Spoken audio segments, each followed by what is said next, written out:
súas cálidas palabras.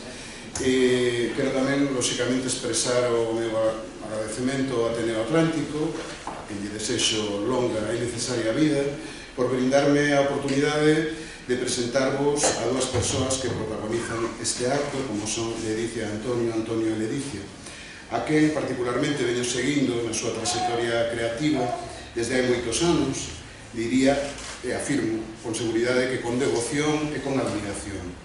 Son persoas, ademais, as que me unen moitas complicidades e confluencias na dimensión máis humana de ambos os dous, algo que, lóxicamente, valoro moito. Non podo deixar de agradecer tampouco a vosa presenza, que é algo, evidentemente, moi grato, un acto literario así arroupado por todos vós, e, aínda que non me corresponda a min, comentou unha hora hai pouco Anxo, quero manifestar a miña alegría de volver a esta casa, unha casa que frecuento moito, co meu alumnado, como particularmente, na que sempre tanto aprendo e aprendí no seu día. Esta maravilla centroeuropea no centro de Vigo, como a definiu tan gráfica, é exactamente o pintor Antón Patillo. Dito isto, creo que esta é unha ocasión estupenda con estas dúas persoas para inaugurar este modelo de actividade que non é difícil agoirar, que terá moito éxito nunha cidade como a nosa e que se pone en marcha baixo este denominación de Palabras no espello, un título que a mí me resulta extraordinariamente grato, por outro lado. Logo das miñas palabras van protagonizar a atención Ledicia e máis Antonio, lóxicamente, posteriormente haberá unha oportunidade de participar, para debater, para intercambiar puntos de vista, para dialogar, que, como dicía o pedagogo Paulo Freire, constitúe a esencia da educación non bancaria e progresista. O obxectivo deste acto, pois, ideado polo Ateneo, co que eu estuvo en plena confluencia, é, sobre todo, poñer en valor a relevancia da literatura infantil e xuvenil en lingua galega, unha literatura que, como tamén dixo Anxo, está tan inexplicablemente ignorada ou directamente deostada por persoas que teñen responsabilidade de establecer o canon da literatura galega contemporánea, máis curiosamente non polo público lector, non por alguna crítica e non por persoas novas ou non que nos achegamos a estes libros que escriben Ledicia, Antonio e outras moitas persoas sen prexuizos de ninguna clase. E claro é que mellor que para falar de literatura infantil e juvenil que acudir a estas dúas persoas que uniron os seus nomes a ese xa longo listado de libros premiados, escritos originalmente en lingua galega, co Premio Estatal de Literatura Infantil e Juvenil, como foron o noso querido e lembrado Agustín Fernández Paz, Paco Martín, Xavier do Campo e Fina Casal de Rei. E chegan nos últimos anos Ledicia Costas, con Escarlatina, a cociñeira defunta, e Antonio García Teijeiro, con Poemar o Mar, que aínda está moi recente este galardón, para confirmar, ao fin e ao cabo, a calidade, por si había persoas que non o sabían, de tantos textos literarios adscritos a este xénero e que merecen o recoñecemento desde fora, tamén desde dentro. E tal vez sería preciso preguntarse por que non desde dentro son autores máis valorados. Con todo, este acto eu creo que confirma claramente que sí, que Ledicia e Antonio o que escriben interesa a moitas persoas e compre recoñecelo tamén. Dito isto, non esquezo o meu labor de presentador, moderador, que debe de ser breve e limitado. E o que me aplico obedientemente. Con todo, facer unha presentación de corte canónico ou tradicional de Ledicia e de Antonio con este público, nesta cidade, creo que non gozaría de moito sentido. Os seus aspectos máis puramente biográficos e profesionais, a enumeración das obras publicadas, os galardóns recibidos, podedelos atopar en calquera lapela dos seus libros, en calquera página web, ou seguramente xa os coñecedes. Eu quería, si pois, porque tal vez poida axudar a definir un pouco ese perfil máis persoal de Ledicia e Antonio, que non son persoas que traballan como a palabra, que é algo indisoluble neles, pero son tamén persoas que andan no noso carón, que teñen filias e fobias, que son de carne e oso, e que ademais escriben e gañan premios que nos fai sentir moi orgullosos deles e de telos tan preto. E deste xeito acudín, leei un enredo, e disculpas pola autorreferencia, que manteño desde hai tempo nun blog literario, En él, en datas máis ou menos parellas, hai algún tempo, fixenlle unhas preguntas a Ledicia e a Antonio que de algún xeito xa non nos definen tan só como estes lletraferits que son, senón tamén como persoas, coas súas opinións, cos seus puntos de vista, coas súas perspectivas. Co vosso permiso, e daquela coa intención de achegar a Ledicia e a Antonio un pouco máis a este ámbito, trouxen unhas respostas a un inquérito que non deixa de ser un enredo, que é o famoso cuestionario Proust, un tanto adaptado aos nosos tempos, e que de algún xeito explica tamén, e atrevíme a traelo, estes dous obxectos. Podía traer outros moitos, podía traer unha andoriña, podía traer unha mimosa, podía traer unha camelia branca, podía traer moitas cousas. Por que estamos na casa dos libros, trouxen estes dous libros que vedes que ten certo sentido coas respostas que precisamente lles pido agora, pedolles disculpas porque se quedaron un pouco a traco, a lectura das respostas ao inquérito Proust, tanto de Ledicia, que están aquí recollidas, como os de Antonio. E, se me permitides, entón, vou facer moi brevemente, por uns minutos, de Marcel Proust, que é unha auténtica irreverencia pola miña parte, pero que me vexo obrigado a facer. Entón, daquela, comezo por Ledicia, se parece? Vale. Entón, eu fago as preguntas e Ledicia logo responde ao que está aquí nesta figura. Entón, a primeira pregunta é o principal trazo do teu carácter. Eu no seu día, boa tarde a todas e a todos, e grazas por agruparnos. Dá gusto ver tanta xente rodeando a actividade literaria, e sobre todo un punto cultural como este, que desde logo me parece un oasis, unha cidade como esta, que canta falta nos faciades. Así que moitas grazas. O principal trazo do meu carácter, no seu día respondín unha cousa, teño que responder o mesmo, non? Si queres ser espontánea e responder outras cousas, encantado. No, creo que respondería algo moi parecido, o inconformismo. Moi ben. A calidade que apreciarías máis nas persoas? A integridade. O que agardas das túas amizades? Que comprendan a miña vea tola, que me queiran e que me fagan rir. A túa principal eiva? A introversión. A túa ocupación favorita? Escribir, recitar e dormir. Caramba, eu dixen isto, gústame escoller. O teu ideal de felicidade? Que as persoas que quero estean ben. A túa maior desgraza, cal sería? A perda dun ser querido. Que che gustaría ser? Gústame ser Ledicia Costas, aínda que confeso que me encantaría ser actriz fixa das pelis de Tim Burton. Iso non o cambiaría. No. En que país desearías vivir? Inglaterra, aínda que non a cambiaría nunca por Galicia. A túa cor favorita? Negra. A túa flor? As mimosas. O paxaro? Os bufos. A túa devoción na prosa? Non son moi devota, pero inclínome por Saramago, Michael Ende e Boris Vian. Na poesía? Silvia Plath e Alejandra Pizarnik. Un libro? O ensayo sobre a figueira. Un héroe de ficción? Son Goku. Unha heroína? Pippi Langstrom. A túa música favorita?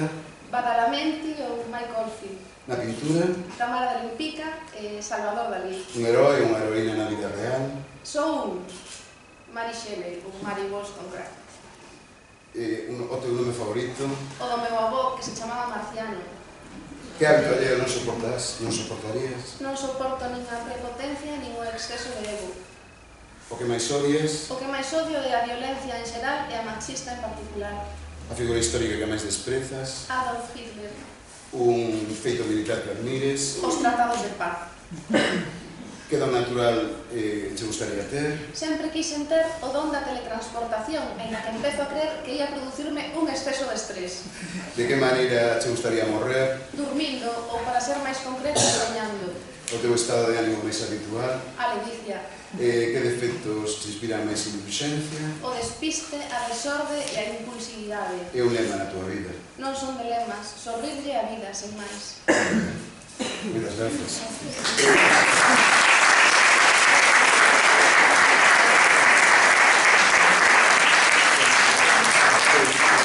E agora toca a lenda a Antonio, non sei se quere dicir algo antes. A ver, eu que quero que sí. Bueno, boa tarde. Eu que quero decir é que estou moi satisfeito de pertencer ao Ateneo Atlántico. He sido dos socios fundadores, nesse sentido, como socio, simplemente, porque é absolutamente imprescindible nesta sociedade nosa, e evidentemente, agradecervos a todos que estedes aquí e que o Ateneo Atlántico empece este novo, digamos que, estes proxectos con literatura infantil e juvenil. Eu creo que, como ben dixetes antes, Moncho, seguimos para moita xente sendo autores de segunda categoría, prácticamente que se non escribes un libro para adultos non és escritor, e eu creo que esos prejuicios non xa os temos totalmente eliminados, pero ainda están aí na sociedade. Por outra banda, estou moi feliz de que esteamos compartindo esta mesa Anxo, que o que mellor sabe buscar nas imaxes e ser un fotógrafo maravilloso, aparte de un gran amigo, unha persoa honesta. A señorita Vale, que tamén me gusta moito estar con ela, é unha persoa maravillosa. E contigo, porque ademais ti fuches que presentou o libro de poema do mar, que non sei, e parece que lle dete sorte. Pero, bueno, disso xa falaremos despois. Pero, vamos, estou moi contento, repito, e que a poesía, que a literatura infantil e juvenil, que a poesía en galego, estea aquí representada, pois para mí é un enorme placer. Bueno, imos con este autorretrato daquela, volvo a facer de Bruce. O principal trazo do teu carácter... Eu creo que o elemento afectivo co que actúo sempre é a capacidade de traballo. A calidade que máis aprecias nas A persoas. sinceridade, que sexan leais como eu son con elas. E que agardas das túas amizades. Que sexan honestas e fagan sentir o seu cariño. Así tento facer eu. É a túa principal ídola. Sufro moito internamente e ás veces síntome vulnerable. A túa ocupación favorita. Escribir poesía con música clásica de fondo. O teu ideal de felicidade. Non creo na felicidade como tal, procuro gozar dos momentos felices, mas non o consigo sempre. A túa maior desgraza, cal sería? Pois perder un fillo. Que che gustaría ser? Pois estou moi contento co que son. A miña vida é plena e bueno, é un intento de superación constante. En que país quererías vivir? Eu creo que aquí en Galicia, con máis recursos, eso sí, estructurais e co galego normalizado de verdade. É a túa cor favorita? Pois a cor amarela e tamén a violeta. A flor? Que máis te gusta? A camelia branca e a rosa amarela. O paxaro que refires? A andoriña, e así como chamo a miña neta. A túa devoción na prosa? Pois é moi difícil dicir un, hai un grupo que me interesa moito, Cunqueiro, Fole, Ferrín, Casares, Blanco Amor entre os galegos, e despois en castelán, Landero, Marías, Chirmes, García Márquez, Cesaraira, Trapiello, e non espezo a Camín, Torga e Coetzee. E na poesía? Na poesía, Rosalía por riba de todos, tamén Sona Torres, Eva Veiga, Luz Pozo, noutros idiomas, Lorca, Alberti, Juan Ramón, Machado, Ángel González, Cernuda, Sánchez Rosillo, Talén, un número grande, e entre eles Bob Dylan. Claro. Un libro? Imposible, facendo un esforzo, pois tal vez o estranxeiro de Camín, 100 anos de soledade de García Márquez. É un herói de ficción. Don Quixote. Aquí está. Unha heroína? Pois a verdade é que heroínas en si mesma non teño ningún especial, pero todas aquelas mulleres están lutando para que esa lacra que tenemos como é a violencia xénero doméstico que se quere chamar, que están aí sempre lutando para que se rebaixe ese índice tremendo que hai de peligro. A túa música favorita? Pois a que sexa boa. Son un melómano, gustame o jazz, o blues, a música clásica, o rock. E claro, Bob Dylan, Beatles e Beethoven. Pintura. E na pintura? Admiro a Picasso, Van Gogh, Klimt e Hopper. Un herói ou unha heroína na vida real? Sí, para mí Paco Ibáñez. A súa loita de toda unha vida resulta verdadeiramente heroica, sobre todo porque segue na mesma liña desde que empezou. Nunca abandonou o seu camiño. E o teu nome favorito? Noa e Antón, que son os nomes dos meus fillos. E que hábito alleo non soportas? A indiscreción e a envexa. E que don natural quererías ter? Bueno, que hai outras cousas. Bueno, sí, o que máis odias? A violencia en calquera das súas manifestacións. A figura histórica que máis desprezas? Adolf Hitler e por proximidade o senador Franco. Un feito militar que admires? Ningún. Son un declarado antibelicista. O don natural que che gustaría ter? Me gustaría ter a capacidade de tocar o piano. De que maneira quererías morrer? Sen sufrir, sen dor. A esas alturas non ten sentido morrer con dor. É mellor dormir. O teu estado de ánimo máis O habitual? nerviosismo interno. Sufro por todo. Son, miña muller sempre se ríe, un optimista escéptico. Os defectos que che inspiran máis indulxencias? pois aqueles que non desubican os demais. E para rematar, un lema na tua vida. Manter a independencia persoal e esforzarse cando se fan cousas. Serve para gozar daquilo que se consegue. Moi ben, moitas gracias.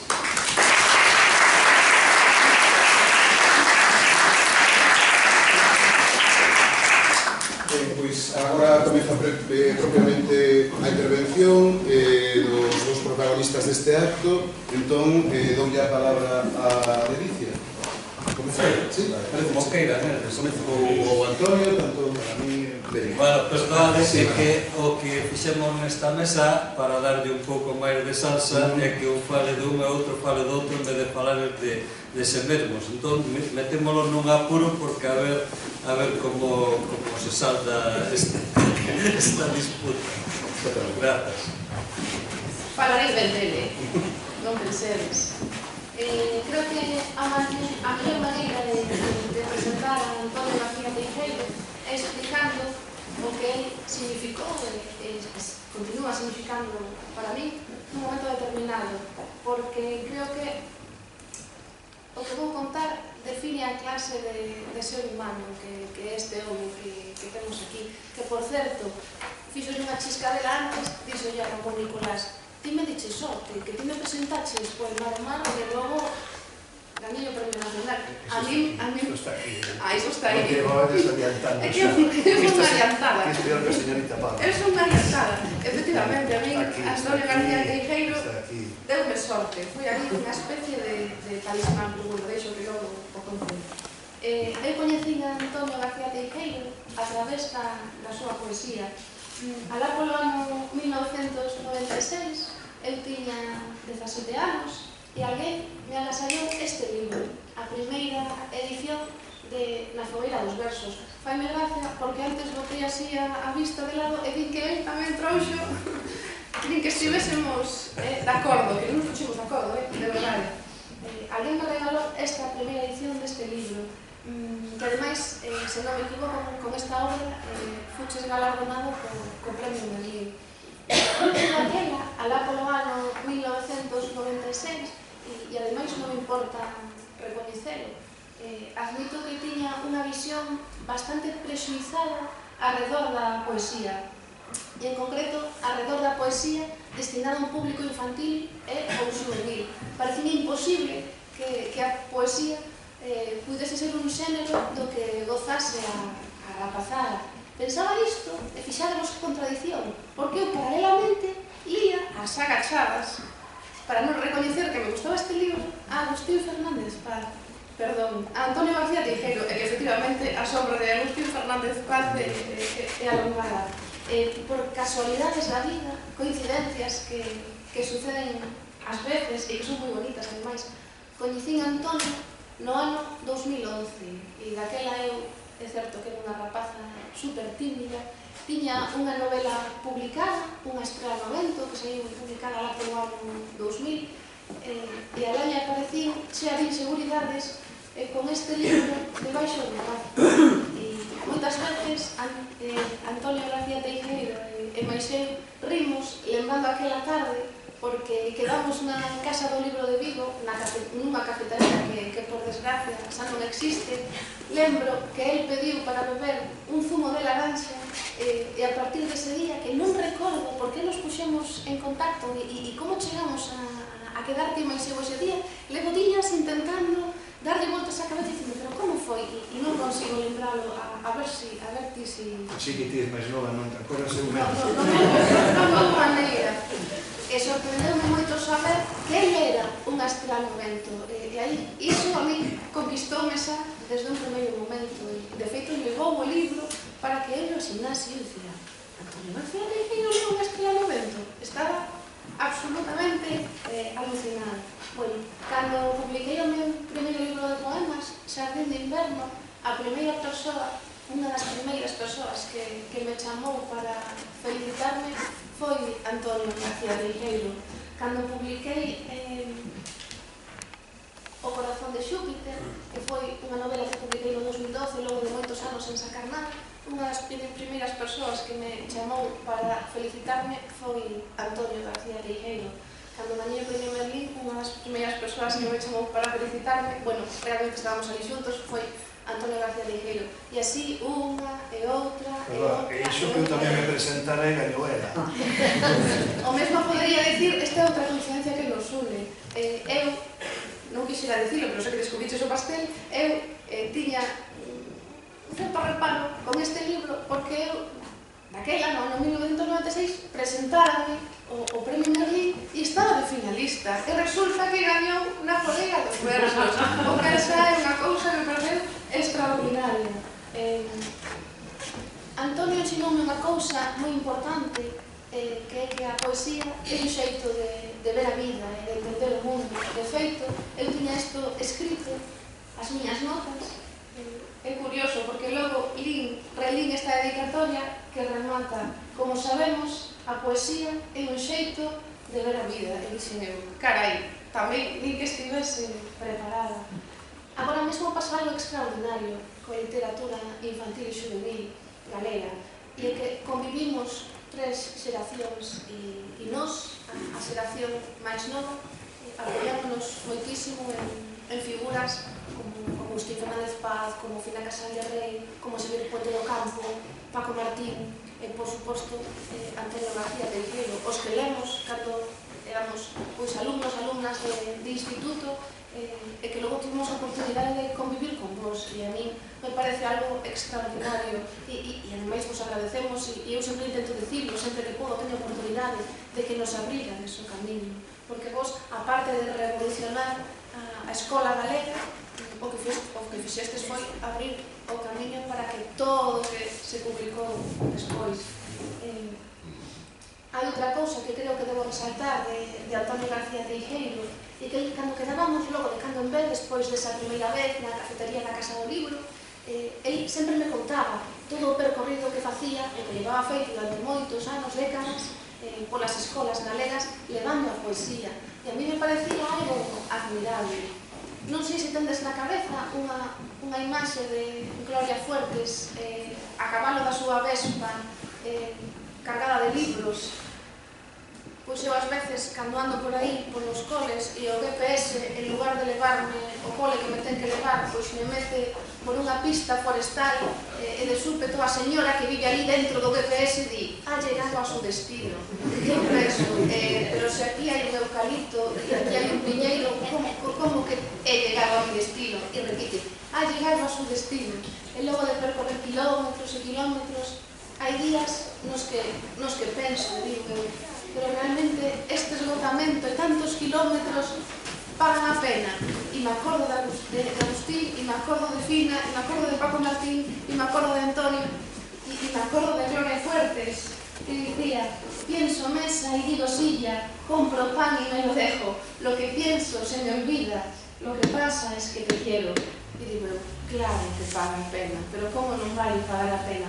Había unha deuda pendente con Antonio García Teijeiro, e iso teño clarísimo, que tiña que levar un premio nacional. Recordo que o comentamos hai tempo xa, e ele estaba totalmente descrito. Non sei se isto se pode contar, se non se pode contar. Sí, podes contar o que queres. Estaba totalmente descrito, porque entendía, ademais con moita razón, que se sae moi complicado gañar un premio nacional cunha obra escrita en lingua galega, canto máis un premio nacional con poesía infantil escrita en galego, sin traducir.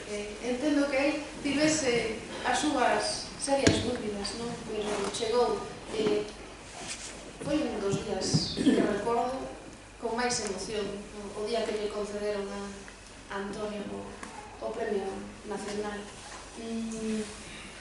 Poemar o mar, que se lea, e que a poesía, como Antonio, siga chegando ás aulas, que ao final creo que iso é algo extraordinario, todo o labor, e creo que, sobre todo, é unha recompensa a décadas e décadas e décadas de traballo.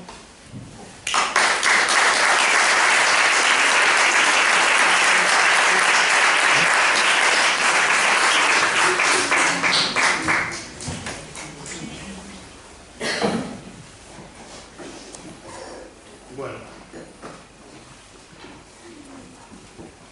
moitas gracias, Leticia, por do algarismo, que sempre creo que estuvo presente na nosa relación como persoas.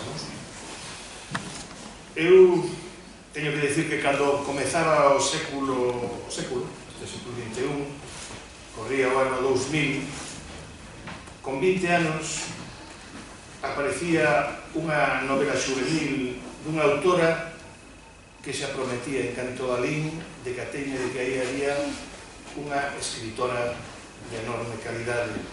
Si con menos de 19 anos era quen de facer unha novela así, que sería cando tivese moitos máis. Porque digo que o cal quere dicir que fora escrita con menos de 20 anos. Asomaba a cabeza Ledicia Costas, case sen pedir permiso, porque a calidade da novela non se correspondía, en principio, coa idade da autora. Quedei abrallado e quedei co nome. Anos máis tarde, como dixeches ti, no ano 2011, na Casa del Libro, coñecina en persoa.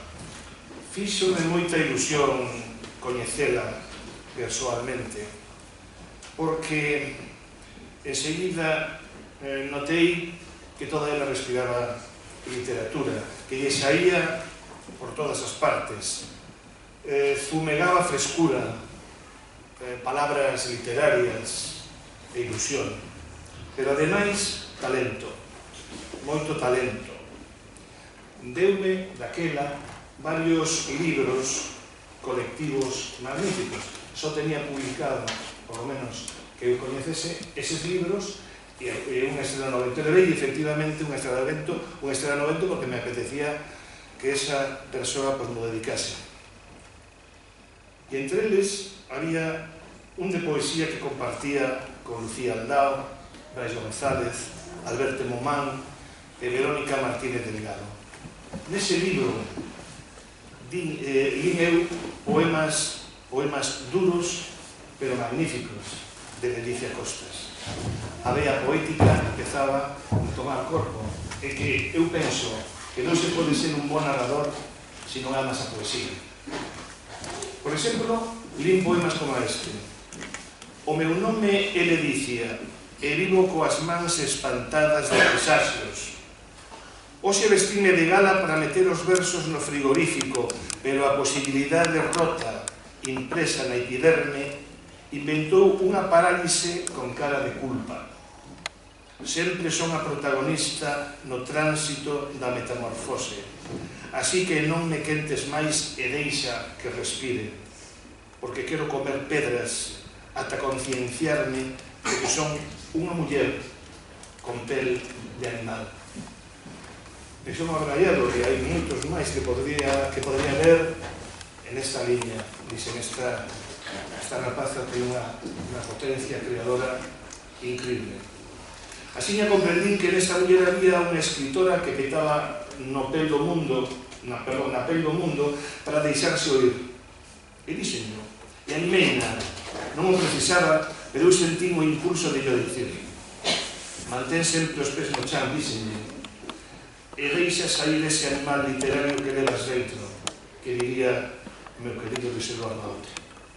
E Ledicia foi medrando, foi buscando o seu camiño, os seus camiños realmente, diría eu, porque é unha escritora poliédrica que abre fontes literarias con decisión e ademais é unha moi boa persoa, e iso gustame, senón probablemente eu non estivese aquí. Cada un dos seus libros é unha festa literaria, unha festa lírica, unha festa que imagina esta muller dunha honestidade e dunha autenticidade enormes. Despistada, alegre, na procura de obxectivos, sabe enfrontarse a temas moi duros para poñernos alerta e ao tempo conmovernos. A lectura dun animal chamado Néboa impactoume fondamente. Ledicia é unha muller que arrisca literariamente en a vida. Unha vida que xa non concibirá endexamais en a literatura. Vive dela, que sorte para nós e para a propia literatura ter a Ledicia, creando con inteligencia, esa literatura que lle legou uns espazos recoñecibles, entrañables e gozosos. O mundo do alén con Escarlatina e Esmeraldina xa é un clásico da nosa literatura infantil e juvenil, pero hai outros aos que viaxar. Por exemplo, o lugar onde viven as mulleres planta, ao recinto gris para loitar contra deseños sociais en liberdade, ao xardín de inverno, que nace do drama da morte e que é un espazo de percorridos introspectivos, pura poesía sen idades. Paso a buscarte, pero non estás. Sento no bordo da beira rúa ata que me quedo os dedos grises de agardar por ti. Ou ao corazón de Xúpiter, para comprender a isla e a súa precipitación na escuridade do mundo. Nunca lle poderei agradecer abondo a Ledicia dúas cousas. A primeira é deixarme presentar a súa Escarlatina. Bueno, a sorte que tivo ela, claro, que ao final conseguiu o premio nacional. Hai que decirlo todo un pouco. Porque, ademais, paro aquí e digo que nesa convocatoria do Premio Merlín ela ganou. En esa convocatoria do Premio Merlín estaba Poemar o Mar, que non gañou o Premio Merlín, pero bueno, despois tive moita sorte. Bueno, deixar que me deixase presentar Escarlatina, porque realmente foi un libro que me impactou, que me encantou, que considero que é de unha originalidade enorme de crear un mundo persoal maravilloso, como así se ven demostrando. E iso foi para min maravilloso. E despois teño que agradecerle tamén a loita levada a cabo para que eu acadase o Premio Nacional con Poemar o Mar, porque eu digo que ao non ser uns premios que se outorgan a unha obra completa, pois que gañe un libro, como ela dixo antes, de poesía en galego entre todos os libros juvenis, infantís, en todas as linguas, que se publicaron no ano 1996. Bueno, non sei se o libro ten que ser bo, pero dende logo que si hai que ter moitísima sorte.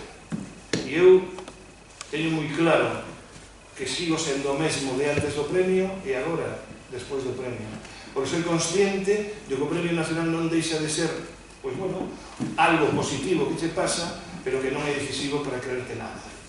Bueno, pois sí que ela, Blanca Ana Roch e Fina Santarrey loitaron para que ese Premio Nacional se procurase a Poemar o Mar. E, claro, aí é a miña sorte de que tres persoas que eu quero e admiro, como son Blanca, Fina e máis Ledicia, estivesen no xurado. Se non estivesen elas, o máis probable é que Poemar o Mar non fose Premio Nacional.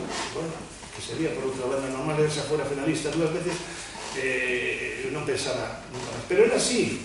Hai dúas persoas, amigos, que me dixeron: ti vas gañar un día o Premio Nacional, e a todos lle dixen o mesmo: xa pasou pola miña porta e non o vou gañar. Unha era Ledicia, que me insistía dentro da súa inseguridade, evidentemente. Non perdoa. Sí. Dentro da miña sabiduría, que eu sabía a miña sabiduría. Eu sigo dicindo dentro da súa inseguridade. E outro é o meu gran amigo Jordi Sierra Fabra, que me dixo 1000 veces, e antes que a ti, pero realmente eran máis desexos que outra cousa. Así que Ledicia, por estes e outros motivos, sempre formará parte da miña biografía de sentimentos.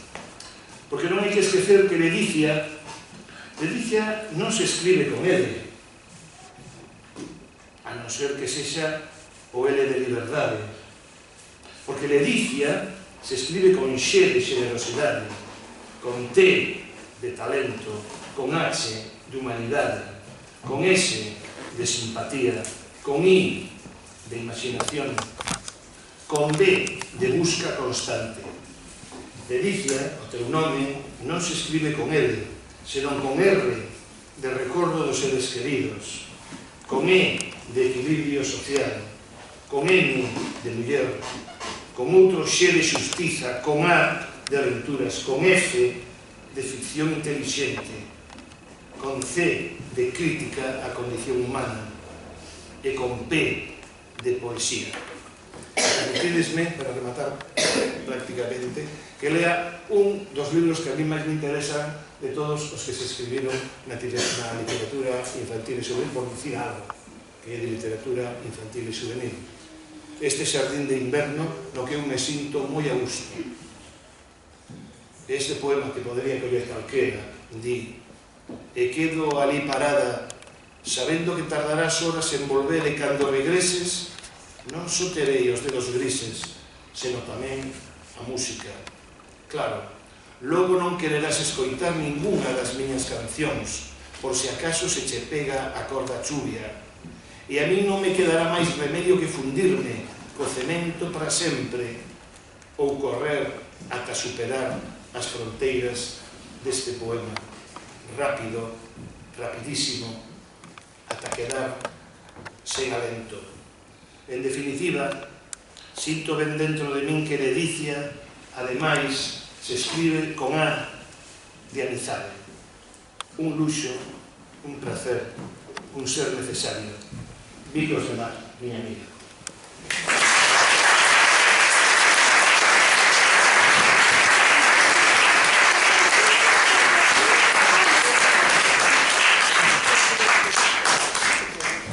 Bueno, ahora van a participación dos nenos e nenas que, sin a colaboración do Colexio de Frián, de Teis, sin do Pombal, e grazas tamén ao IEM.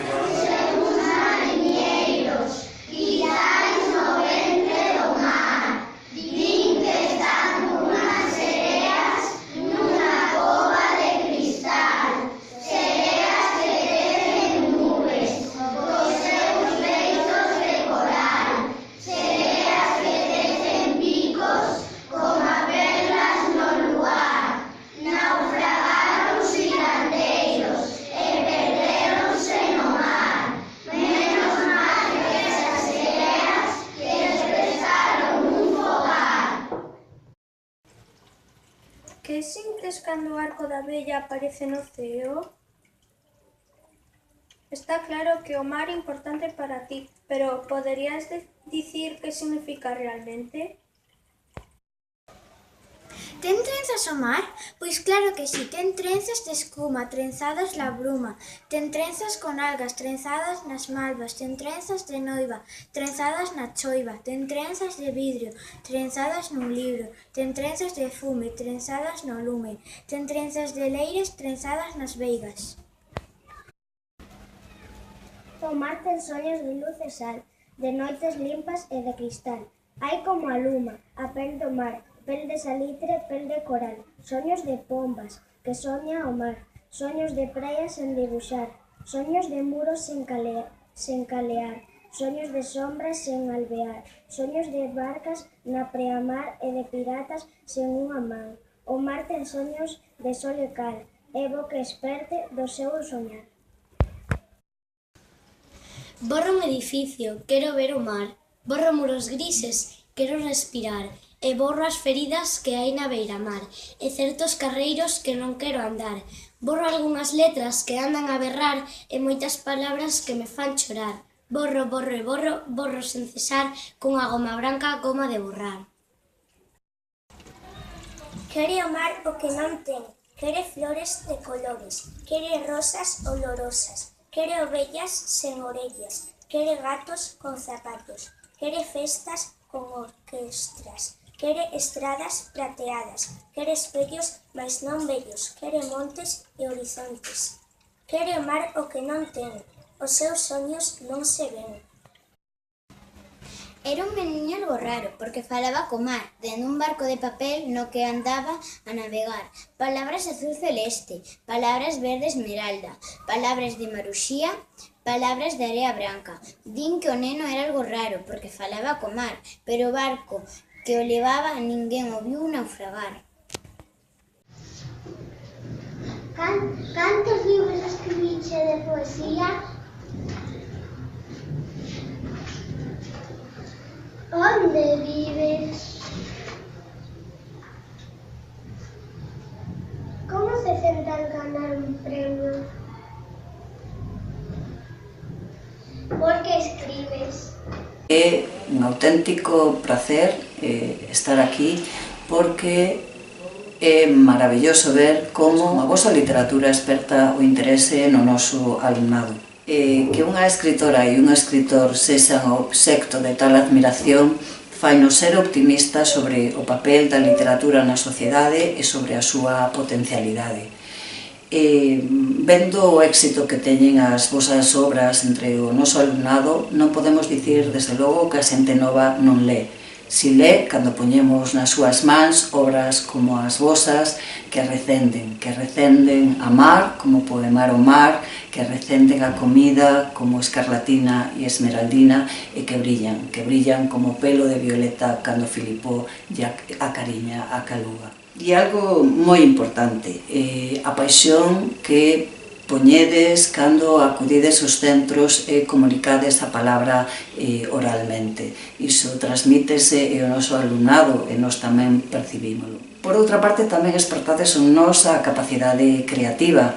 Desde hai xa un tempo ideamos un paseo das estrelas literarias onde, como ben sabedes, estades vos presentes coas vosas imaxes, os vosos textos e a vosa asinatura. Tamén no noso cartafol de poesía, co poema da semana, onde precisamente agora mesmo temos un poema teu, Ledicia, e outro de Antonio. Lendo estes días o magnífico blog de Antonio García Teixeiro, atopei unha referencia de Antonio a Ledicia dicindo que Ledicia amaba con loucura as palabras. Eu creo que os dous amades con loucura as palabras. Así que, máis nada, longa vida para vos, longa vida para a literatura galega, e nos que vexamos, claro. Cando por fin acabei de enroscar as partes do corpo, quedei pampo. Parecía imposible que aquel ser extraño pudiese darlle clases de nada a ninguén. Era realmente fea. Tiña o pelo todo teso, como arames engadeñados uns cos outros. Os ollos eran demasiado grandes para a súa cara. Tiña unha cicatriz na fácula dereita, os beizos morados como uvas tintas e faltabanlle varios dentes. Mas a pesar da súa palidez mortuoria, daquela peli irregular e da apariencia da única rota, había en Escarlatina algo fermoso. Algo que non sei como explicarvos con palabras, pero que sinto na barriga. Algo como cando me entraron ganas de abrazar a Rodolfo ao sacalo da lavadora e ver a súa cara de espanto. Ou como cando mamá me dá un bico antes de dormir despois de lerme o meu conto nocturno. Algo maravilloso, que non se ve, pero se sente. E así, montada naquele esqueleto, emprendín a miña emocionante viaxe ao alén, seguindo a nicotina. A dilixencia mortuoria empezou a gañar máis e máis velocidade ata que traspasou a noite. Eu fun detrás, cabalgando nas tebras, disposta a enfrontarme con valentía a todo aquilo que me deparase o futuro. Ata sempre, xamais vos esquecerei, exclamei dirixíndome a papá, mamá e a avoa. E non me preguntes como, pero sei que eles escoitaron a miña voz no seu interior. Entón, o meu cabalo rinchou e as crinas incendiáronse. Mas esta vez as lapas non eran vermellas, eran azuis, como a min.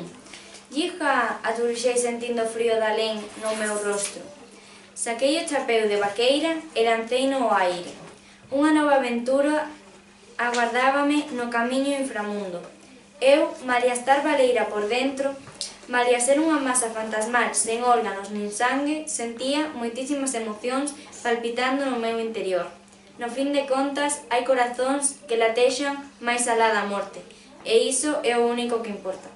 Son os paxaros do outono, son as nenas, son as ondas, son os medos, son as cores que fan as risas redondas. Paxaros en col do mar, soños de brisa calada, medos que nacen na sombra, risas de escuma salgada. Son os páxaros do outono, son as nenas na louzada. Violeta sentíase unida a Vigo, dunha forma especial. Para ela non era posible buscar a quinta esencia da cidade que amaba. Como elexir entre as cousas que máis lle importaban daquel lugar, cando todas eran intangibles.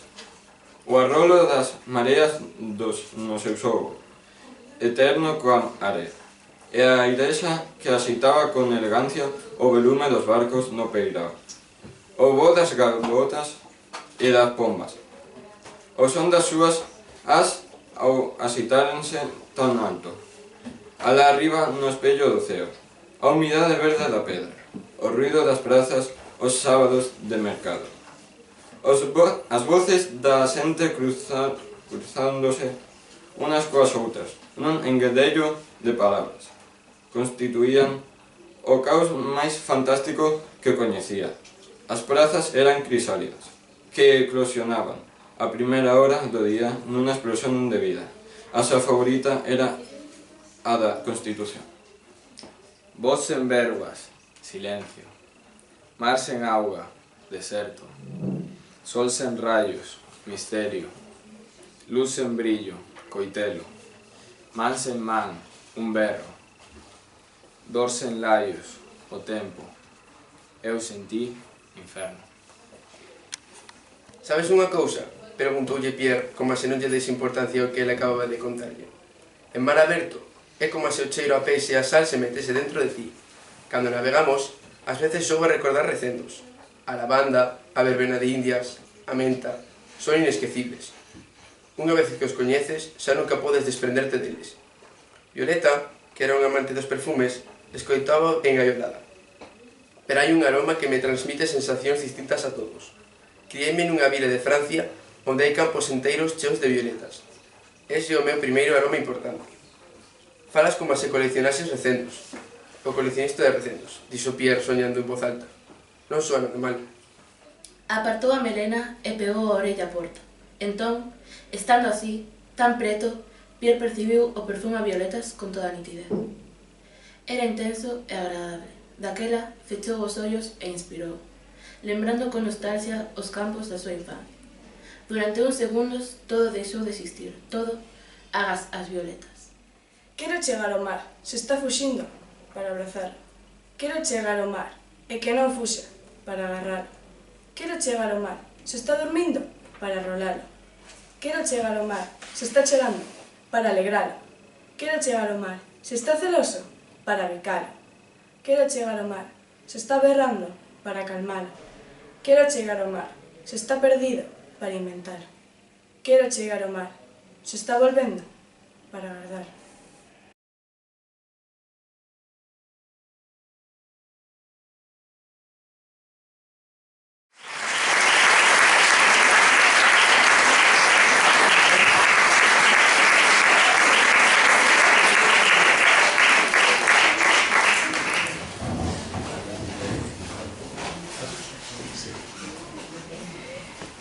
Bueno, os escritores de Dice Antonio non sabían este agasallo, que creo que para ter un acto como tiñamos sobre literatura infantil e juvenil tiñamos que contar con os seus protagonistas, e entón temos de que aquí agradecer aos colexios de Teis e de Oíes Valadares, sobre todo a profesora Yolanda e o colexio Compar por ter este agasallo sorpresa para estes escritores. Moitas grazas. E agora, eu creo que Antonio tens que responder algunhas preguntas que che fixeron aí, e logo, pois, todo o público, se quere participar do coloquio, pois, estupendo. Aquí estamos dispostos a todo.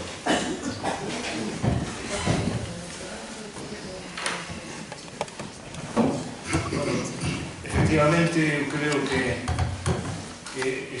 esta intervención é necesaria, porque eles son os destinatarios realmente, pero eles son os destinatarios,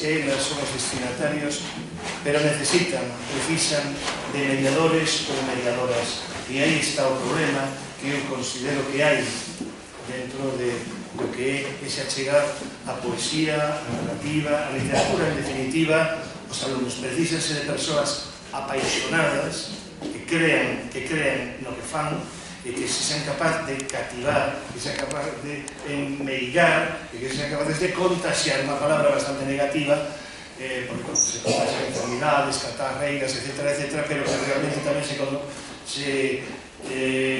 contaxia a paixón pola palabra literaria en xeral, tanto poética como narrativa. Bueno, contestando así alguna das cousas que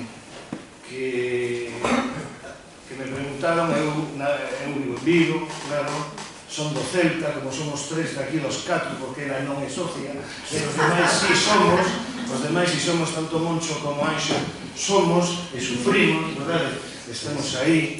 Levo muitísimos libros de poesía, eu creo, non sei, nunca sei dicir exactamente, pero máis de 20 e tantos libros de poesía, e de alguma maneira deixei a un lado a miña faceta de narrador. E fíxeno por unha soa cousa, porque pensaba que narradores hainos moi bons, poetas tamén, pero necesitamos máis unirnos os que facemos versos e potenciar un pouquinho o que é a poesía. Eu, desde que nunha ocasión estaba eu no colexio onde eu daba clase, hai moitísimos anos, daba unha clase solta de terceiro de primaria, sempre de ellos maiores, pero daba esa clase que tiña simplemente para gozar da palabra, para cantar. Eu empecé a poñer a Manuel María a ler os poemas de Manuel. Eu sou un devedor absoluto de Manuel María, que aí non o nomeei, eu pensaba na formación desde o punto de vista como lector de poesía, que para mí Manuel María é unha referencia esencial. Eu li aos meus rapaces, a eses rapaces que só tiña ese día a semana, poemas de Manuel María, Soños na Gaiola, estaba sempre presente, por profesor Bento Ceire tamén, etc. E os rapaces escogían os poemas, dicíamos poemas en alto, e un día estaba eu tan tranquilo, así, intentando facer algo, e saírme medio máxicamente un poema. Levanteime mentre eles estaban aí debuxando, púxame no encedado e empecé a escribir. 3 pombas chegaron cansas, tristeiras, preto dun neno. O neno deulles un beixo, as pombas non se moveron. E empecé a escribir, saí medio, eu estaba medio facendo, pero cando me puse, e a partir de aí, eses rapaces e rapazas responderon de maravilla, non só os poemas de Manuel María, sino os meus, e dende aquela, que debería ser, non quero exagerar, pero debería ser ano 83 ou 84, dende aquela decidín que nunca ia deixar de escribir poesía. Dixen, teño novelas, libros de relatos, etc., pero nunca iba a deixar de escribir poesía. De aí esa necesidade. Teño que agradecer a todas as mestras e os mestres, normalmente mestras, non sei dicir a verdade, normalmente mestras son as que se implican nese sentido moito máis en xeral. Así que teño que felicitar a Yolanda e felicitar a persoas como Yolanda que sempre están a facer un traballo sin o cal sería imposible que os nenos lles chegase en xeral, non hai excepcións. Así que en vídeo teño bastantes libros de poesía escritos para adultos tamén, 5, 6 ou 7. E logo dicía, se non recordo mal, que era para min unha pregunta moi bonita, por certo, que era para min ver o Arco da Vella no ceo. Pois teño que dicir que para min ver o Arco da Vella no ceo é pura poesía visual. Sinceramente, pura poesía visual. Parece que é un poema verdadeiramente maravilloso que eu gozo plenamente cando o veo, me parece imposible de tan fermoso que é. E logo que tamén me preguntaban que era o mar para mí. Eu son unha persoa que ama o mar, pero non ten barco.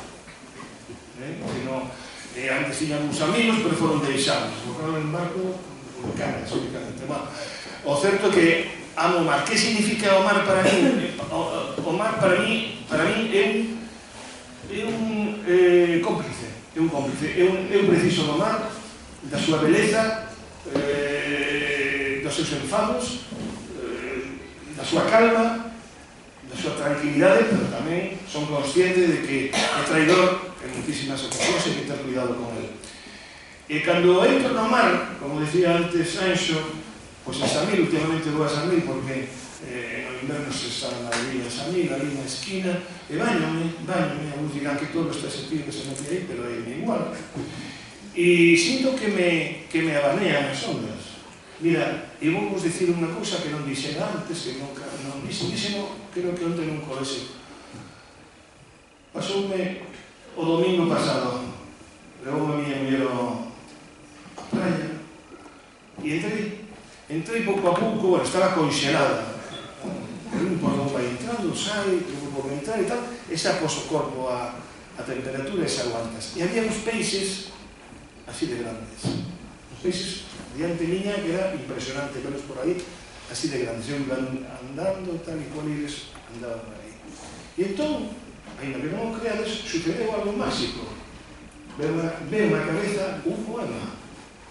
E empecé, un peixiño revirado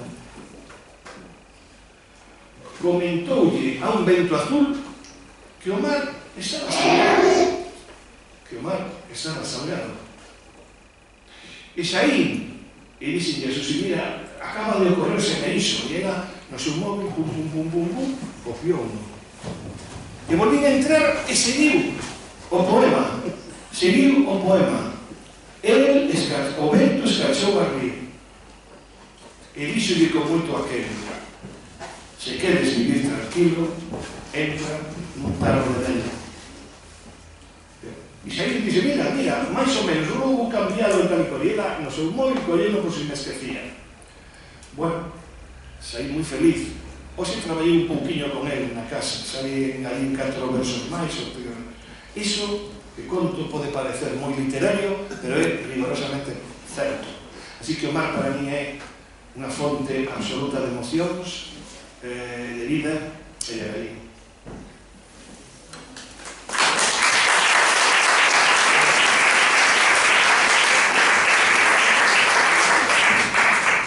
Bueno, pues nada, tamén decir que está aquí Luz, a profesora Adrián, gracias por vir. Abrir un pouco o debate a todos, se lle queredes preguntar algo a Antonio, a Leticia ou mismo a Moncho. Como crítico, tens que tamén falar. Bueno, se queredes facer algunha pregunta, pois levantades a mão e vamos facendo o turno de preguntas, vale? Aí no fondo, sí. ¿Por qué la lectura es tan interesante? Por que a lectura é tan interesante? Eu creo que a lectura dos poemas de Antonio son interesantes porque os poemas en sí tamén o son. Creo que aí é mérito do poeta. Pues claro. Non hai carresamento da historia, para a tía.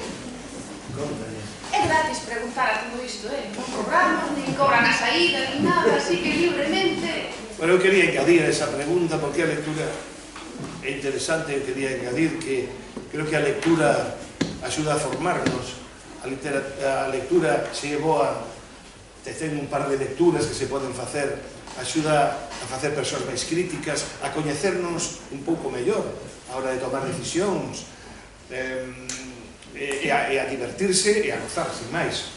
Pero creo que sempre aporta un plus de posibilidade de medre interno. Eu creo que as persoas que leen e saben o que leen e levan as cousas ben, aparte de divertirse, pasalo ben, dedicarlle un tempo nesta vida tan a ler pausadamente, tranquilamente. Eu sempre digo, cando vou aos colexios, que sempre solto ali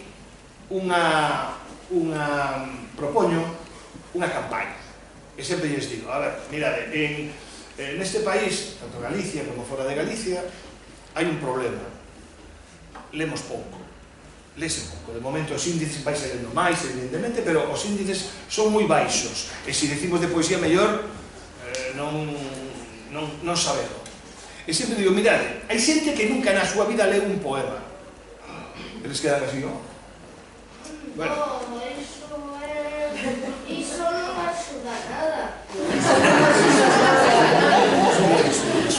Que non me axuda. Hai xente que nunca leu, que non leu poemas na vida, e se lle din un libro de poesía, tira para atrás. Eu vou moito ás librerías, sobre todo vou moito a unha librería que está preto da miña casa, que aparte de ser para mí unha ruína, bueno, eu estou moi feliz ali. E observo poucas veces hai unha persoa que vai pedindo un libro de poesía, a non ser que lle recomendase no colexio. Pero fora de aí é moi difícil. Libros de Ledicia, sí, de verdade, non é porque sea aquí. A xente vai comprar os libros de Ledicia. A mí entra unha envexa nada de xa, horrorosa. Pero realmente son consciente do que estou facendo. Non me importa. Bueno, un pouco sí.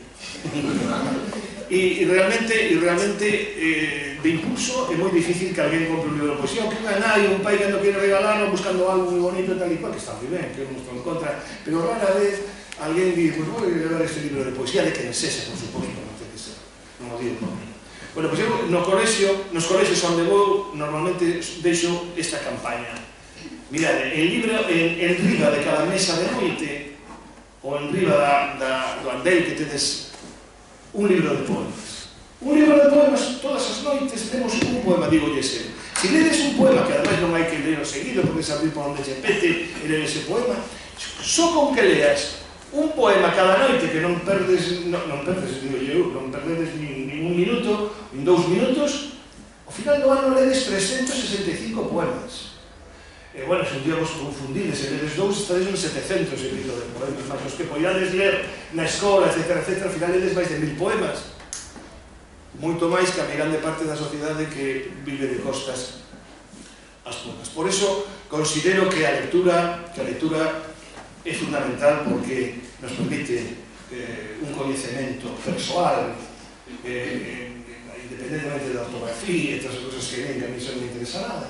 Desde ese punto de vista, moi bon. Que vou dicir eu?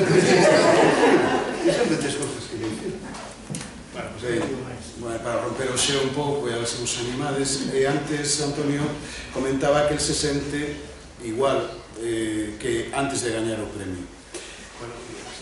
Ben, Ledicia supoño que tamén, pero eu quería interrogarvos os dous sobre como é esta experiencia. En este sentido, un premio deste prestixio supoño que algo cambia nas vidas de vosos dous. Entón, Ledicia, por exemplo. Sí, sí. Algo cambiou, sí, algo cambiou. Tive a oportunidade de levar os meus libros a outras latitudes, viaxei moito con Escarlatina, moi especialmente, e se me abriron moitísimas portas que hai que ser realistas, teño que ser sincera e dicir a verdade, teño que ser honesta. De outro xeito, creo que nunca se terían aberto. Empezaron a xurdir traducións a outras linguas, cousas moi bonitas como a traducción de Escarlatina e Esmeraldina ao coreano, ou Luis Verne, a vida secreta das mulleres planta, o italiano, ou o búlgaro, que vai sair agora dentro de pouco. Esas cousas creo que empezaron a suceder gracias á porta que me abriu o Premio Nacional.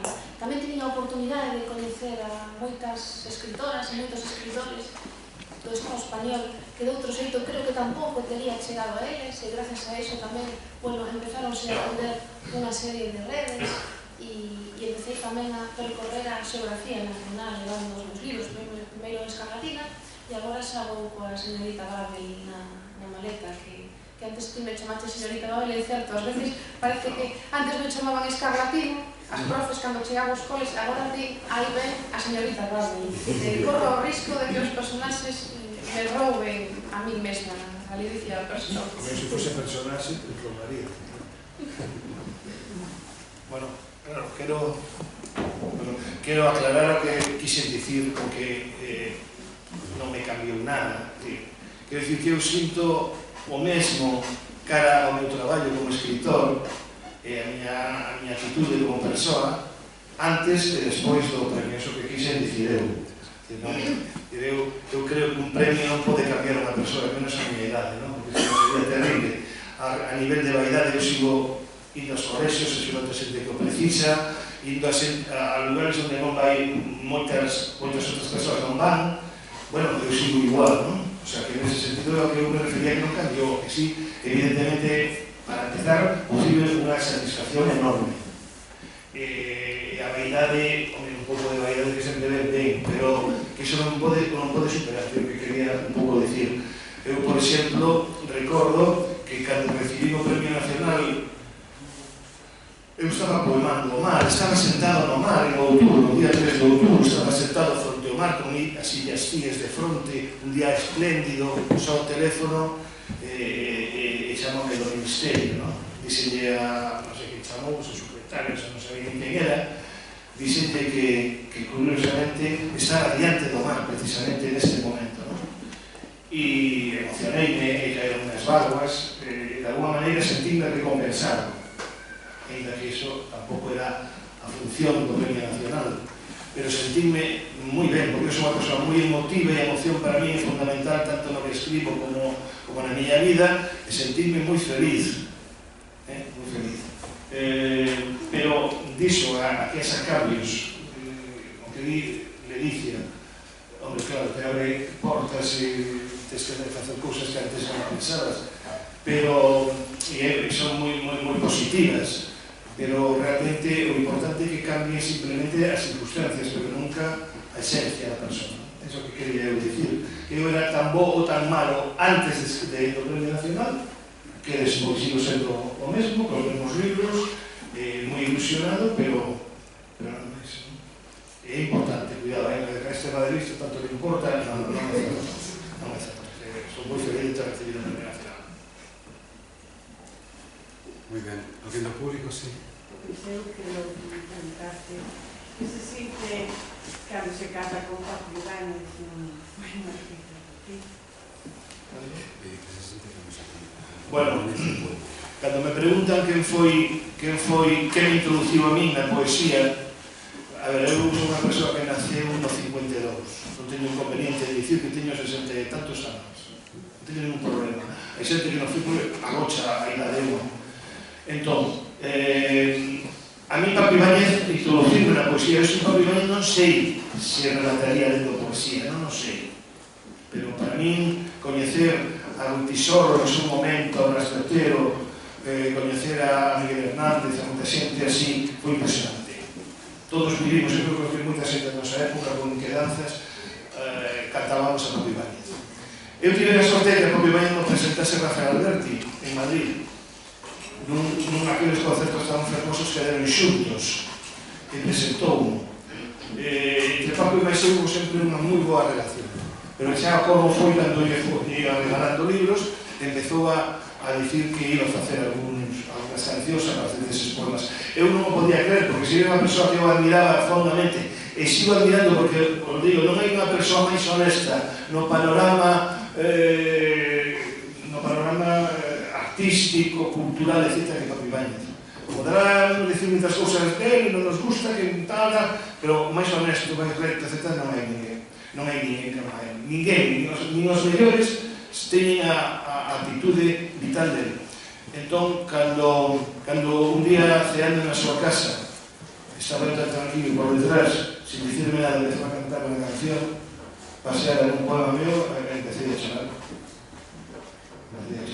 E depois, unha das cancións que ocorre na Terra, empezou a levala por todos os lugares do mundo, onde canta, e canta en galego, e sente-se, ademais, un cantante galego nese momento, galego, catalán, vasco, etc., etc. Faino dende dentro do corazón, evidentemente podes pensar que non lle aporta nada desde o punto de vista comercial cantar en galego.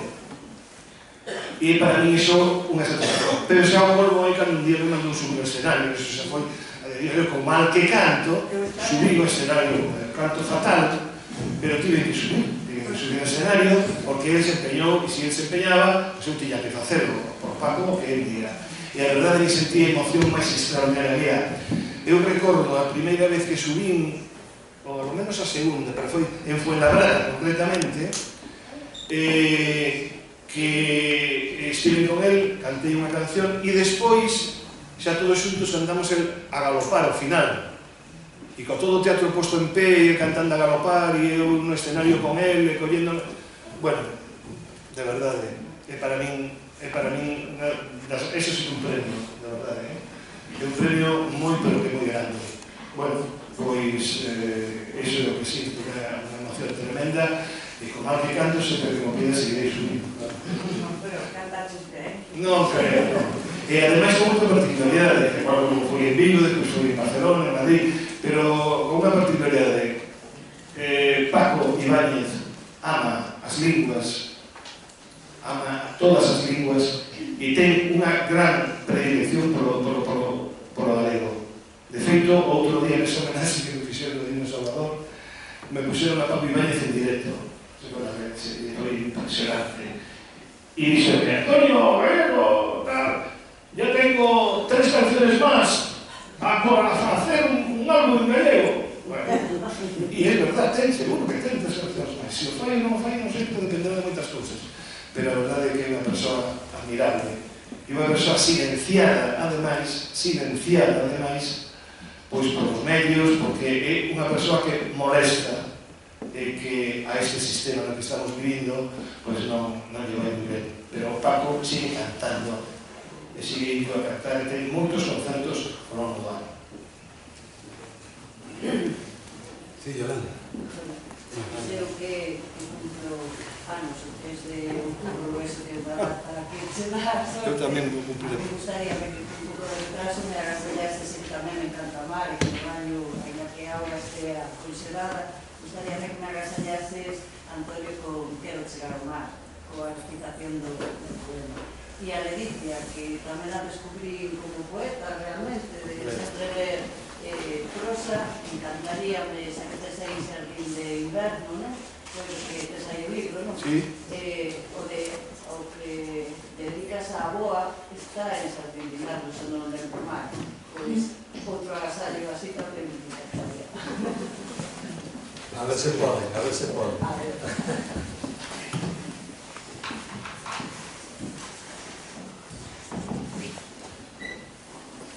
Realmente todo o libro está dedicado a miña aboa.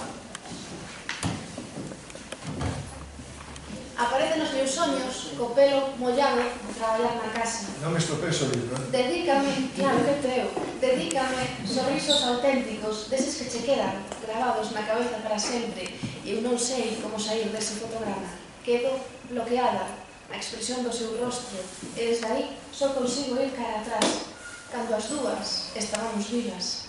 Cando as dúas estábamos vivas e nos saían de casualidade palabras inventadas coas que editábamos diccionarios cifrados. Enténdeme, non é que eu non queira tela preto, pero que esta sensación de levar a súa ausencia tan pegada na roupa e nas mágoas faime pensar demasiado, estancarme en néboa e poesía gris, e volve a ser todo contradictorio, porque ela ten a amplitude dun arco a bella baixo que eu camiño, cos ollos abertos, agardando un milagre. A miña avoa morreu, levou con ela o corazón da figueira e a súa sombra de estío. As hamacas no verán eran unha terra fresca onde os coleópteros trazaban microclimas arredor de nós, pero xa non. En la que seguimos tendo un galo portugués que muda de cor cando chove, ela non vai volver. Ela non vai volver a amasar roscas na mesa da cociña, ela non vai volver a pasear os seus sonhos de galaxia a través dos vestidos novos. A miña avoa morreu igual que as sereas de cola prateada, co dominio dun mar alternativo e cantando unha vez cada lustro para non quedar fónica.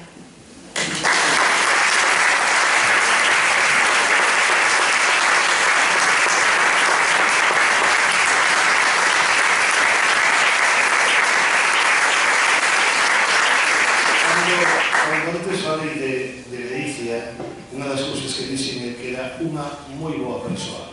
É unha persoa que quede aos seus avós, valora os seus avós, a súa avoa, xente maior que ás veces para moita xente é molesta, unha persoa que é capaz de facer un libro como este e querer tanto a súa avoa, indica que Ledicia é unha persoa maravillosa. Yolanda pedíache un favor. Ai, non sei, perdoa. Dices Quero chegar ao mar. Quero chegar ao mar. Pero non hai un libro por aí. Teno ti? Non te libras, Gracias, Yolanda. Hai un libro que me teste. Moi ben, gracias. Mira, ás veces me preguntan, ás veces normalmente cando vou aos colexios, pregúntame en que me baseo eu para escribir, etc. Sempre les digo que en principio, como Rafael Alberti, son un poeta da rúa, gustame fixarme en todo o que ocorre ao meu redor e estar aí para poner o meu dedo e saber que falo. E despois que me baseo moito nas miñas lecturas, que son fundamentais. Eu estou lendo ás veces un poema e digo, deste verso vai sair algo. E tamén me pasa coas cancións. Entón, eu que admirei sempre os cantautores, un día estaba escutando unha das cancións máis fermosas desde o meu punto de vista que ten José Antonio Labordeta, tal vez un cantautor, non sei se menospreciado ou por lo menos non infravalorado, pero que ten un sentimento enorme cando canta. E entón escoitei unha canción tan hermosa como esta, decía máis ou menos: quiero llegar al mar para salvarme, quiero llegar al mar que desconozco, quiero llegar al mar... Isto é unha preciosidade, non? E entón eu quedeime con ese verso: quiero llegar al mar para salvarme. E dicen, aquí ten que sair un poema. E entón non vou recitar, vou ter o valor diante deste auditorio maravilloso de cantar o que é o que falo normalmente nas poesías. E máis ou menos, con esta música é moi monótono, pero bueno, é o que hai, non? Eu tampouco son un compositor xa quixera. Unha das minhas ideas era saber tocar o piano, pero... Quero chegar ao mar, se está fuxindo, quero chegar ao mar para abrazalo, quero chegar ao mar e que non fuxa, quero chegar ao mar para agarralo, quero chegar ao mar se está dormindo, quero chegar ao mar para rolalo, quero chegar ao mar se está chorando, quero chegar ao mar para alegralo, quero chegar ao mar se está celoso, quero chegar ao mar para bicalo, quero chegar ao mar se está berrando, quero chegar ao mar para calmalo, quero chegar ao mar se está perdido, quero chegar ao mar para inventalo, quero chegar ao mar se está volvendo, quero chegar ao mar para agarralo.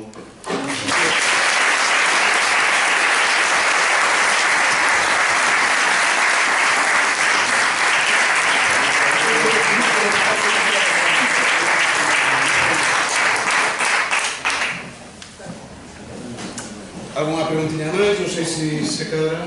Anxo, creo que ten algún. Só quería facerle unha pregunta a Antonio e xa como é bastante tarde vamos a dar por...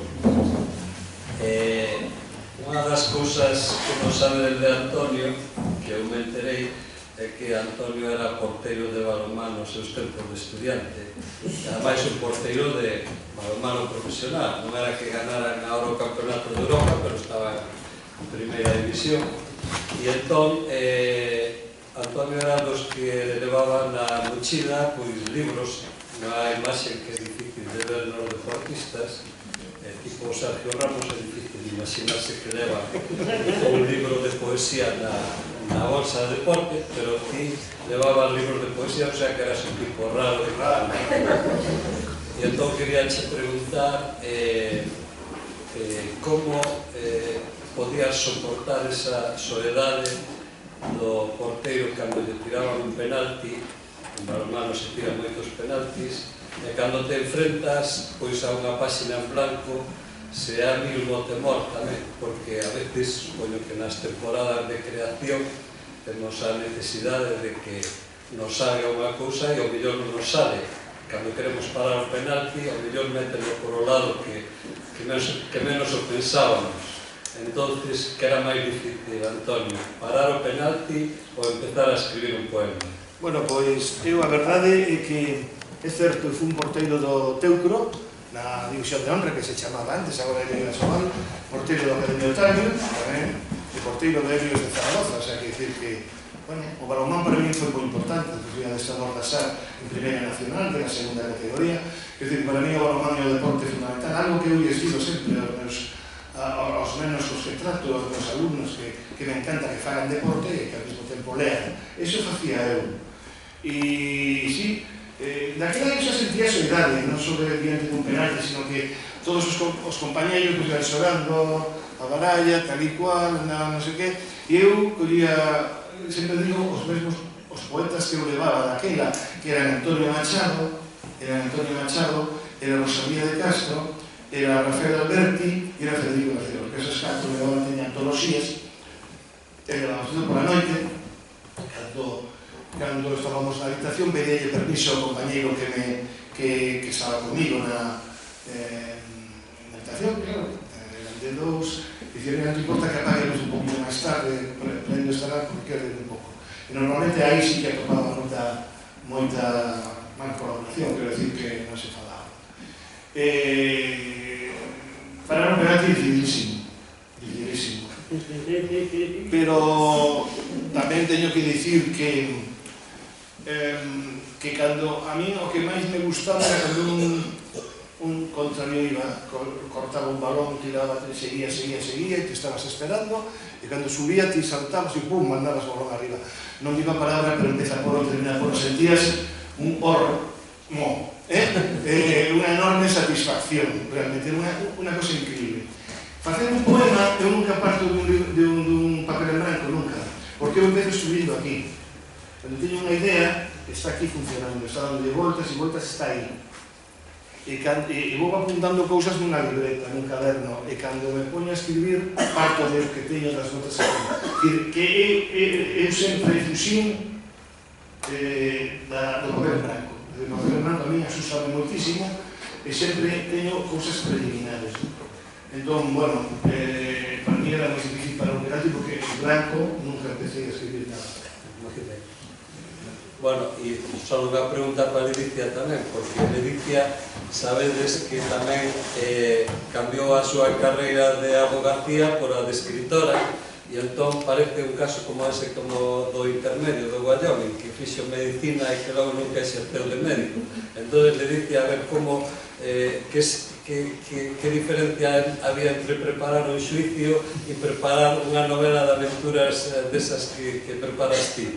Cal é o sentimento que cambiou en ti para decir vou a deixar a xudicatura e voume dedicar á literatura? Diferencias poucas, sobre todo porque a vida real, de verdade, os digo que supera a ficción, parece unha frase feita, pero non, en moitos dos casos que entraban por aquel despacho, se os contase nunha novela, probablemente non serían incríveis porque eran bastante disparatados. Así que, moitas diferencias tampouco hai. Decidí colgar a toga porque non tiña tempo para escribir e aquilo para mí era terrible. Eu xa escribía novelas antes de exercer como abogada. De feito, creo que estudei Dereito por unha serie de circunstancias e puiden ter estudado calquera outra carreira. Non tiña vocación para ser abogada. Teño que recoñecer que tampouco me foi tan mal, quero dicir. Gañei os xuizos, perdín outros, o que me sendo normal. Pero non podía escribir ou polas noites ou as fins de semanas, roubándolle moitísimo tempo, espazo ao tempo libre e as amizades e a familia, e aquilo non. Así que un día dixe que deixaba o Dereito, sigo sendo abogada porque pongo o meu título, e un pouco máis, e que me dedicaba por enteiro a literatura. E a xente botou as mans á cabeza, pensaron que estaba un pouco chalada, pero creo que hai que estar un pouco chalada para que sucedan logo cousas bonitas ou máis. Bueno, que ben.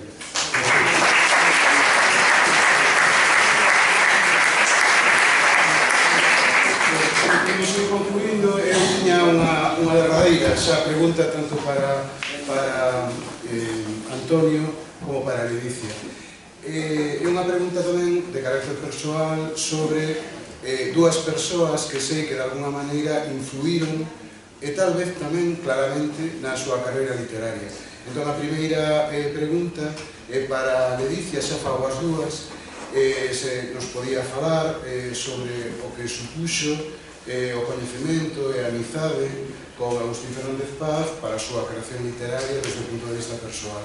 E logo despois, a outra pregunta que tamén ya podía facer respecto de Agustín Fernández Paz a Antonio, pero, se quere que tamén diga algo, pero tamén Antonio queríalle preguntar a unha persoa que moitos dos que estades aquí tal vez coñecerades e outras persoas non, eu non tive a fortuna e aprendín moito de cousas que Antonio escribiu sobre ela, que foi Moraima, a esposa, muller, alma mater, de alguna maneira, de parte da obra literaria e do propio Celso Milia. Entón, que con isto xa non me intervene máis. Eu recordo que o primeiro libro que li en lingua galega foi Cartas de Inverno. Eu fui educada en castelán, toda a miña familia falaba en castelán, e eu lía, era unha nena moi lectora, logo unha preadolescente tamén, e adolescente moi lectora, pero só de obras en castelán. Cando creo que era segundo de curso, se non me equivoco, alá por ano 95, pero xa se non me equivoco, me puxeron como lectura no instituto Cartas de Inverno, antes e despois, descubrí que, bueno, gustoume moito ese libro, moitísimo. Foi un dos meus libros de cabeceira da miña adolescencia. E desde ese momento decidí, bueno, primeiro que empecé a procurar outros libros en galego, e aí como que se me abriron as portas da literatura galega. E dixen, carai, que libros máis chulos se escriben por aquí, que eu non coñecía. E entón, aí foi un punto de inflexión, porque empecé a escribir en galego e ata o día de hoxe, e a falar en galego, e agora, claro, non hai volta atrás. E nese sentido tamén Agustín é o responsable de que, un dos grandes responsables de que se publicase a miña novela, unha estrela no vento, así que imagino que o importante que foi para min a todos os niveis, claro. De feito, ao final, sempre acaba saindo o nome de Agustín Fernández Paz. Ele dicía que todas as historias se tecen cos fíos da vida e cada contigo, porque ao final é así, sempre vamos collendo elementos, cousas das nosas vidas ou incluso roubando cousas das vidas das outras persoas e meterlas nos libros e escribir, ao final é iso, é completarnos coas nosas vidas e coas persoas que nos rodean. Gracias.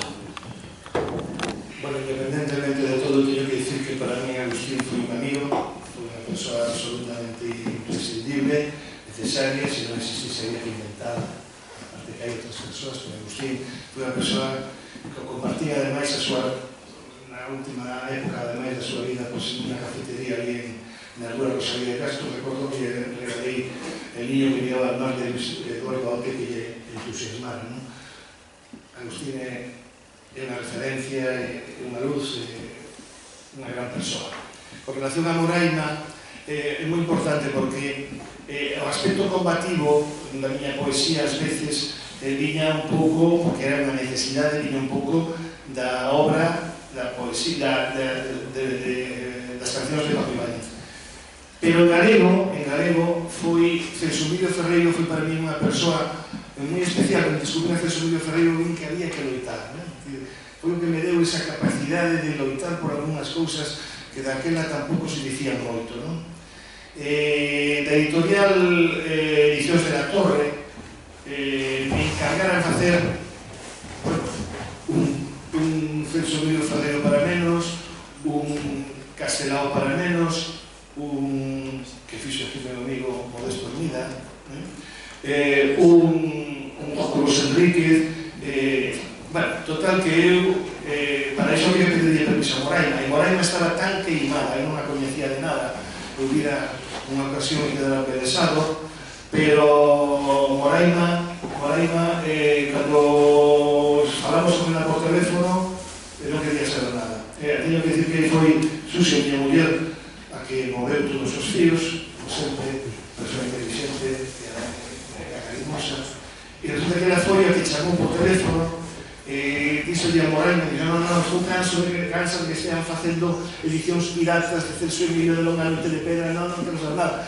Ela falou con el tal, bueno, pero mira, non sei que, isto non ten nada que ver, tal. E ao final dixo, bueno, pasade por casa un día e falamos. E entón fomos á súa casa, ali de Avenida Castrelo, e bueno, quedamos prendados de Moraima, que tamén vou dicir unha cousa, ela tamén quedou prendada de nos. Dixo, mira, tal como sodes vos, vou aceptar que fagades ese libro.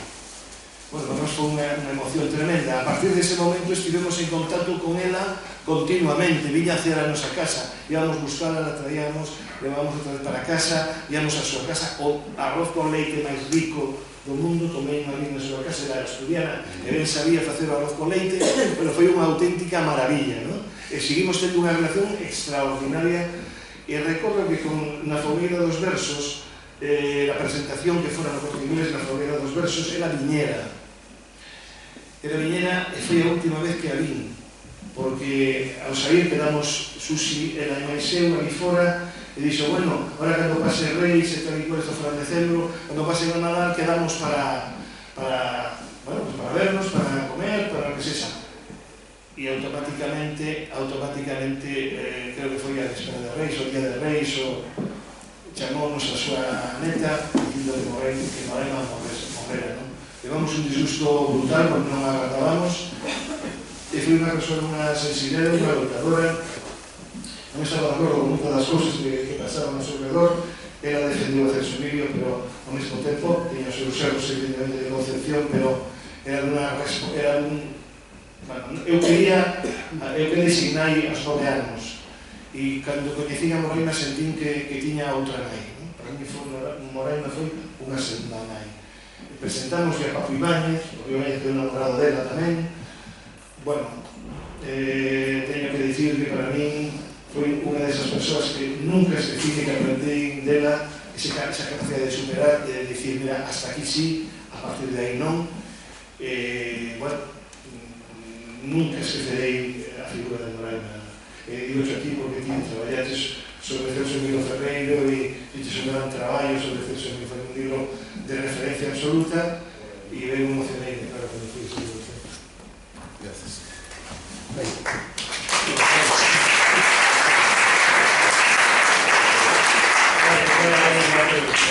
Vale, va para los dos. Está claro que lo vuestro no es simplemente escribir por obligación, es una necesidad. Entonces, a la hora de plantearos el trabajo de escribir, ¿os ponéis un horario de 8 a 4, por ejemplo? ¿O es cuando surge la inspiración? ¿Hay trabajos que os encarguen y que no sean de vuestro agrado y que lo tengáis que hacer porque es obligatorio, porque es vuestro trabajo escribir?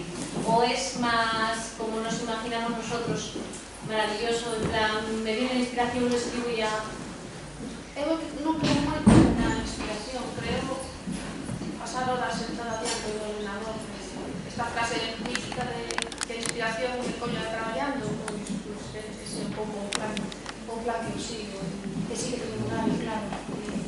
Cando non estou de visitas a cores, de ruta por aí, por centros escolares, pois estou escribindo o horario todos os días, prácticamente. É necesario para traer o sol e ver que está aí. Pero son, nese sentido, creo que o único no que son disciplinada na miña vida é na escrita. Todas as horas que te dedico. Creo que é a única maneira, ademais de que as cousas se me quedan. Eu tampouco creo na inspiración, porque creo que hai momentos que estás moito mellor, máis inspirado, pero non creo nesa inspiración que é moi literaria, pero agora, como primavera.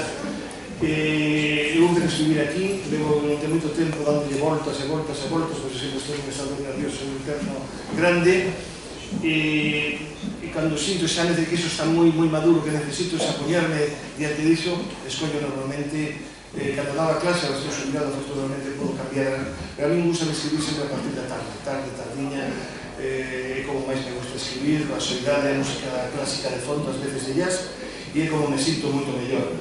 Pero non teño horario de tanto, sino que simplemente busco un momento que eu estea máis tranquilo para poder facelo. Pero sempre tras un traballo previo enorme, porque eu escribo a mano, ademais, eu non escribo a ordenador, escribo a mano. E cando eu facía os meus relatos, tal e cual, a miña muller me pasaba, sempre pasaba todo a máquina naquela época. Un mérito tremendo esta muller, que non me aguantou tantos anos. E despois, agora non, agora eu escribo todo a mano, igual, pero son incapaz de facer un poema directamente no ordenador, e que non son capaz, me gusta tachar, darle voltas a que figure aí, ademais, todo ese proceso, e escribo a mano, e despois sí, agora normalmente os poemas que vou facendo paso o seu a ordenador. Cando son moitos e tal e cual, se encarga ela de pasarlos. Pero non, a inspiración non son momentos que estás mellor ou peor, pero a inspiración é unha cosa moi literaria, pero non sei, como decía aquel, non? Que te colla traballando, non? A inspiración aparece que te colla traballando, non? Eu traballo moito aquí. E iso a veces é malo porque a veces o carácter se me pon un pouco claro. Bueno, perdón, xa rematamos o acto, agradecemos a vosa presencia aos tres, contamos de ter por máis no Ateneo Atlántico porque sabemos que vades a seguir escribindo e ofrecéndonos os tres novas obras e esperemos contar pronto con vos. Decir que as actividades do Ateneo siguen, que as próximas semanas, se nos seguiden nas redes sociales, hai unha conferencia na Casa do Libro, dunha presentación do libro O desperdicio das nacións, de Albino Fraga, que logo seguimos tamén co ciclo de cine nos multicines Norte, Cine e Poder, esta vez vamos poñer a película senegalesa Moulay, Decirvos que os que estades xa como socios ou socias, o próximo 23 vamos ter unha asamblea donde un pouco vamos a analizar a situación en que estamos, o que vamos a facer no Ateneo, e os que seades socios, pois, se vides a asamblea, pois, mellor para todos. Entón, nada, gracias pola vosa presencia, xa levamos case 2 horas, pero valeu a pena. E os que non sois tan socios, que se pasa? Gracias.